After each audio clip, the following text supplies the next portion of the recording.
Alors les amis, on va démarrer tout de suite avec une première actu, comme on le disait. Otero mis à pied par l'Olympique de Marseille. Voilà, ça démarre fort d'entrée, ça commence comme ça. La soirée était bien démarrée quand d'un coup nous avons appris que Marco Otero était mis à pied avec potentiellement Lassad Hasni qui devrait le remplacer en, en arrivance de Nice. Hmm. Et on voit plus Romain, une nouvelle fois. C'est étonnant. Qu'est-ce qu'il fait encore? C'est possible. Il n'a pas payé le câble. Mais bon, du coup, voilà. Ça y est, il est là. Le directeur du centre de formation devrait être mis à pied par l'Olympique de Marseille ce lundi. Une information de La Provence que l'équipe a confirmée. Donc voilà, il était là depuis l'été 2022. Ça faisait plus trop de doutes, nous dit l'équipe, depuis plusieurs semaines qu'il allait partir. On Il avait avait parlé. même, ouais, on en J'ai avait parlé. parlé, il avait même Ouais. manifesté de la lassitude, nous dit l'équipe, après avoir vu ses prérogatives peu à peu grignoter, malgré des résultats probants chez les jeunes. On peut en parler évidemment avec cette Bien belle sûr. victoire en Gambardella qui restera historique pour le centre de formation de l'OM. Otero semblait de plus en plus isolé au sein du club. Et après avoir décliné une nouvelle mission, a priori, il a été invité au départ. Et un petit peu alignement des planètes, parce que c'est un Marseillais qui est parti du centre de formation de l'OGC Nice, un certain donc Lassad Hasni, qui Qui devrait a, tra- arriver, qui a- qui a travaillé à l'OM. qui a travaillé à l'OM, ouais. Qui a travaillé à l'OM sous Nasser Largué. Et il a été une victime un peu du conflit qu'il y avait entre Largué et Frio, notamment à l'époque. Quand Largué est parti, il est parti un peu avec. Donc, il a rebondi du côté de Nice. À Nice, d'ailleurs, il le regrette énormément. J'ai vu beaucoup de commentaires de Niçois ou de Ouais. voilà disant qu'il avait fait du super travail.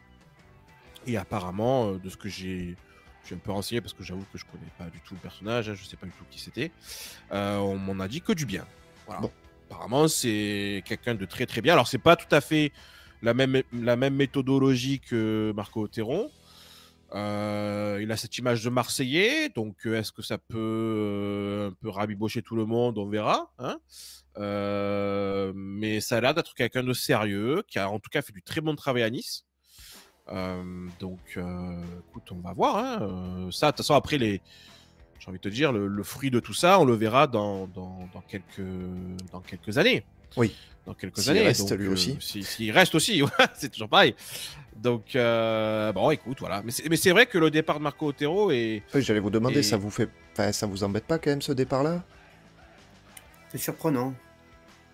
Parce Ouais, que ouais. il était quand même arrivé, il disait voilà pour un projet de plusieurs années, donc il avait été conforté plusieurs fois quand même par la direction du club, et là d'un coup de se voir évincé comme ça, moi j'imaginais pas un départ comme ça pour Otero, j'imaginais peut-être qu'un jour ou l'autre il allait démissionner, peut-être parce qu'il n'était pas content de telle ou telle chose. Là on le met à pied, bon, c'est un petit peu particulier quand même. En fait, c'est. Comment dire? Je... Déjà, c'est vrai qu'il avait beaucoup moins de soutien au sein du club. J'avais expliqué notamment sa relation avec Pablo Longoria, qui était directe et qui ne l'était plus. Ouais. Il y avait beaucoup d'intermédiaires entre lui et Pablo Longoria, notamment Medji Benassia, Lizarac. Et de ce que je comprends aussi, c'est que en fait là, donc, j'oublie son nom, le nouveau qui arrive, Asni, c'est La ça? Sadasni. La Asni, voilà, va arriver, mais n'aura pas totalement le même rôle non plus que Marco Otero, et que Medji Benassia devrait récupérer aussi une petite partie, un petit peu de la formation. Il aura un œil en tout cas sur ça, donc ça peut expliquer aussi peut-être une volonté dans les négociations qu'il y a pu avoir entre Benassia et l'OM dans son renouvellement, une volonté aussi Placer ses d'avoir billes et ses hommes quoi aussi. voilà, d'avoir aussi un regard et un vrai rôle sur la formation. Donc c'est vrai que ça fait beaucoup de monde après hein, qui est là. Hein. C'est sûr qu'il n'y a pas de la place pour tout le monde. Après, Marco Otero, il part avec un bilan, j'ai envie de dire, exceptionnel. Hein. Donc, va falloir que derrière, ça soit très bon, très costaud. Les équipes de jeunes, la réserve, la Coupe Gambardella, etc. Bon, on va pas demander à faire ça chaque année, mais quand même, va falloir que ça suive. Voilà. On va voir, mais en tout cas, sans doute on perd quand même quelqu'un de valeur Je pense. qui avait survécu aussi à une énorme crise. Ouais. Donc il avait été euh, victime un petit peu, il avait été pointé du doigt. clairement visé. Oui. On peut le dire. Voilà, c'est vrai que c'est un dossier depuis le départ, moi, qui m'embête un peu. Voilà, bon, c'est dommage qu'on se sépare de lui, mais j'ai envie de dire, c'est l'OM, c'est Marseille. Pour Voilà. répondre à Django qui nous demande s'il visait pas peut-être le fait de devenir directeur sportif de l'OM et que du coup c'est Benassia qui aurait barré la route. Non, je pense pas parce que de toute manière Otero, sa carrière, elle a toujours tourné autour de l'entraînement des jeunes et du développement des jeunes. Donc C'est ça, ça n'a jamais été son son métier, quoi, tout ambition. simplement. Ça n'a jamais été son ambition d'être un directeur sportif.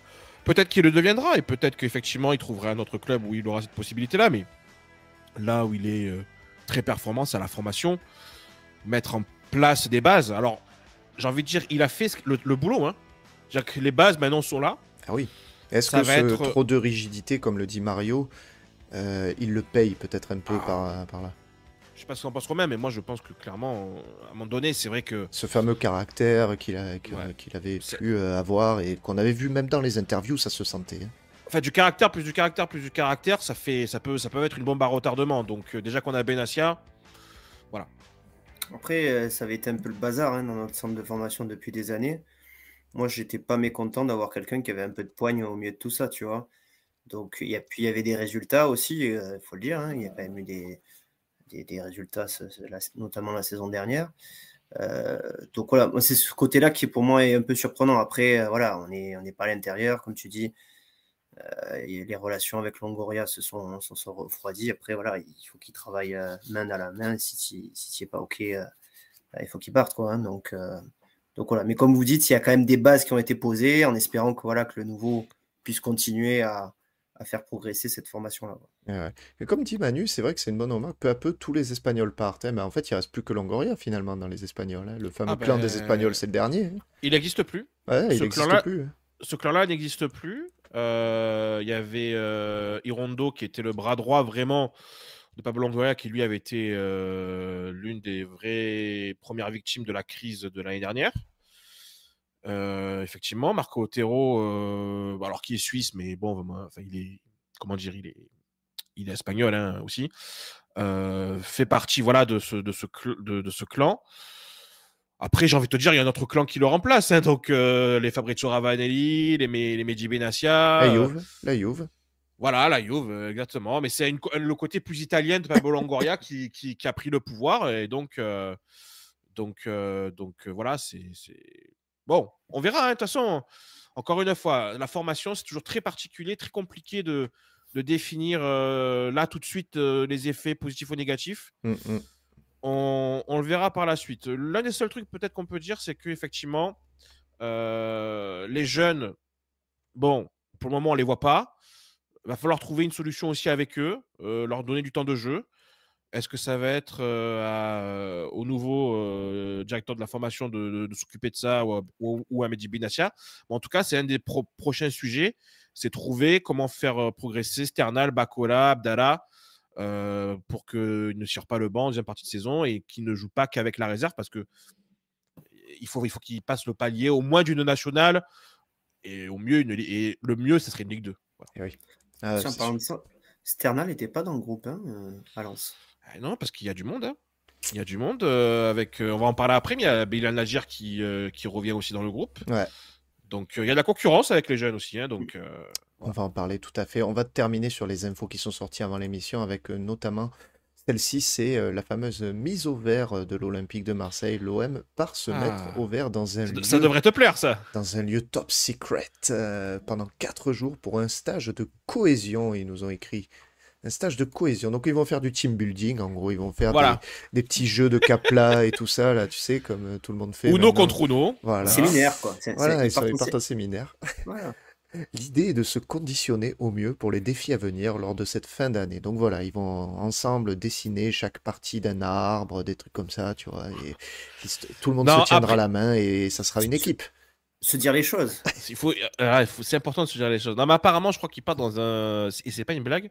Il me semble. Un J'ai truc vu passer ça d'entraînement qui- militaire, moi j'ai vu. Ouais, voilà, c'est ça. Ah, C'est ça ça. c'est bon ça. Commando, opération commando. À Donc, 2 là, heures de Marseille, ils vont jusqu'à vendredi apparemment.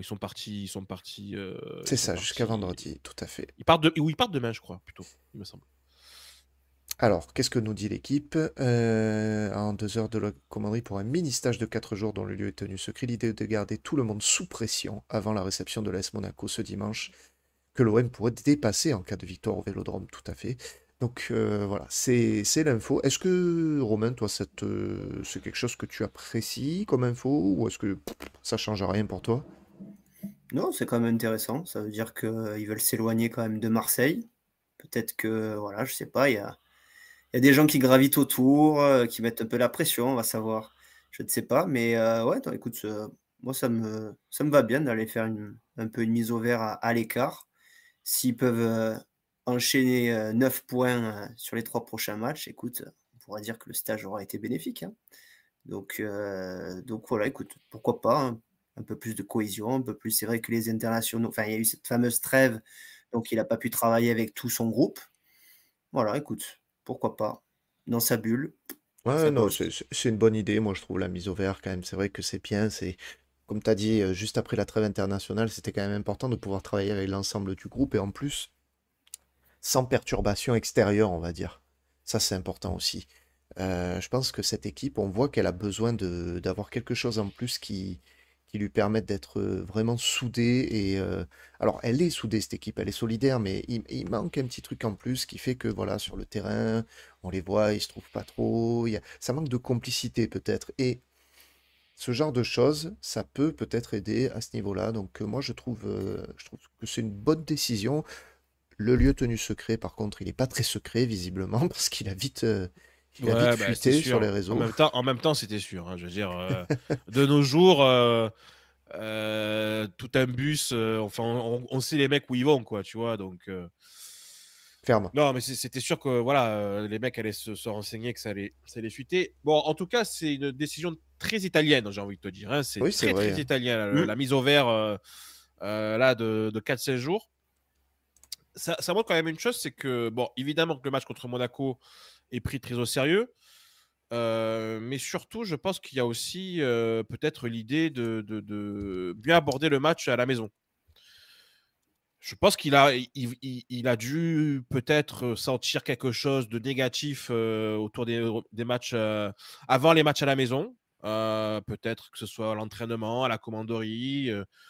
Peut-être que les joueurs s'éparpillent un peu trop. Hmm. Voilà, donc de toute façon, il y a un problème au Vélodrome, on le sait. Donc il faut trouver une solution. Est-ce que ça peut être une solution? Bah, écoute, on verra, hein. Je Pourquoi ne pas? suis pas persuadé qu'il n'y a que ça qui va nous permettre de battre Monaco à la maison.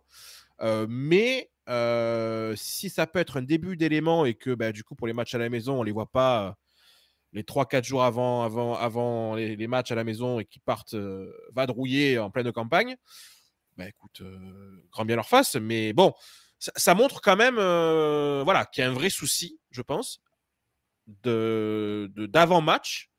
Ça pose des questions. Enfin, ça pose des questions quand même, hein, moi je trouve, hein. Ça pose des questions sur justement ce dont on a déjà parlé, l'ambiance un peu autour de peut-être du club, des joueurs. Après, on sait pas, peut-être que les joueurs sortent aussi avant je sais pas, hein, tu vois, il y a peut-être ça aussi, j'en sais rien, hein, mais Non, joueurs qui sortent. peut-être que certains s'octroient quelques virées nocturnes, je ne sais rien, tu vois, donc c'est Non, aussi peut-être Jonathan Klaus n'est plus là. Arrêtez d'attaquer Jonathan Klaus, s'il vous plaît, quand même. Voilà. Soyons sérieux dans cette émission, s'il vous plaît. On-